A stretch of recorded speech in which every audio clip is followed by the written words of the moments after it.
46,99,444 টকা আৰু খৰচ হৈছে 16,47,299 টকা।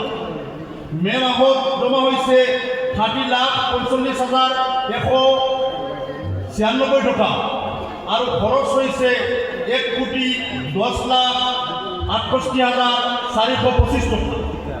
জানুৱাৰী মাহত জুন মাহত জমা হৈছে 54,53,422 টকা আৰু খৰচ হৈছে 54,36,516 টকা।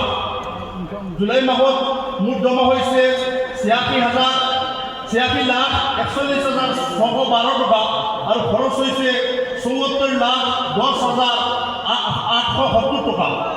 আগষ্ট মাহত মুঠ জমা হৈছে 51,59,679 টকা আৰু খৰচ হৈছে 65,94,196 টকা।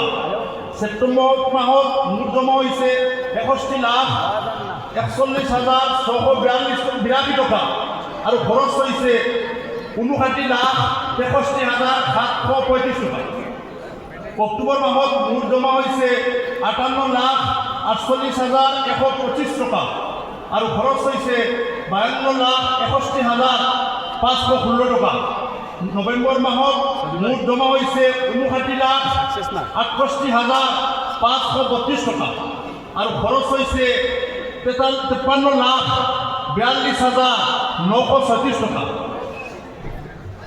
আৰু ডিচেম্বৰ মাহত মুঠ জমা হৈছে 57,69,919 টকা আৰু খৰচ হৈছে 62,55,121 টকা। সৰ্বমুঠ জমা হয় 7,78,59,680 টকা আৰু সৰ্বমুঠ খৰচ হয় 7,10,09,04 টকা।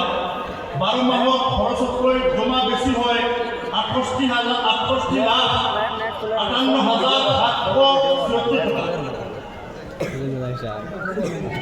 চকুৰগাঁও কিষাণমাটৰ অন্তৰ্গত মাদ্ৰাছা পূব সীমাৰ লগতে লাগি থকা 3 বিঘা 10 কুচা মাটি 58,80,000 টকা কিনা হয়। ইয়াৰে 32,11,000 টকা আদায় দিয়া হয়। মাটি কিনাৰ উপৰিও খৰচতকৈ জমা বেছি হয় 68,58,774 টকা। গতিকে 31/12/2025 তাৰিখলৈকে মাদ্ৰাছাৰ মুঠ তহবিল হয় হাতে জমা 55,10,488 টকা আৰু বেংকত জমা আছে 3,85,99,474 টকা। হাতে আৰু বেংকত তহবিল হ'ল 4,46,09,964 টকা। বিৰাজুল ইছলাম আগন্তুক 2026-27 চনৰ বাবে 10,17,85,000 টকা সম্ভাব্য বাজেট দায়িত্ব কৰা হৈছে।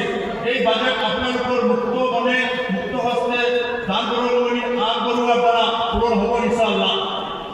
কিন্তু এইবোৰ আমাৰ কাছে মুখমিন জামিয়া বন্ধাৰ নদী